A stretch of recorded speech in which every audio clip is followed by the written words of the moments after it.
All right, grab your guitars because I'm gonna show you a lick that sounds way more difficult than it actually is. Check it out.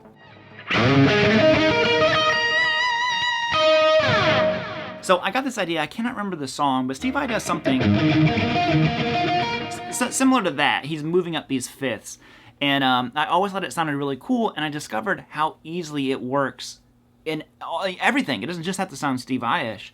So what we're doing here is I'm doing this all out of the key of E, even though that we are starting on the D note. You know, you can pretty much think of it as pentatonic boxes. You're going to go 10th fret on the low E string, and then 12th fret on the A. We're just moving power chords. You have your note, then you go up a fifth. Okay? Now we're going to do that. I think the secret sauce to this lick is you're sliding into the same note that you just played. So I'll show you what I mean.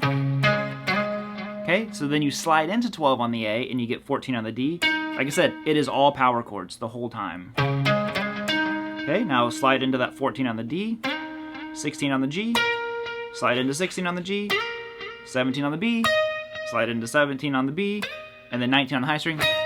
And you could even, fancy it up, throw in a suspended if you want. But that is the gist of the lick. For picking, I'm just alternate picking it. You could hybrid pick it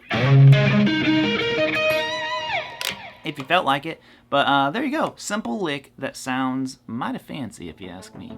Alright gang, thank you all so much for tuning in. If you dig the lick, do me a huge favor. Follow, subscribe, whatever you got going on. It is all guitar content here all the time. So just know I appreciate it.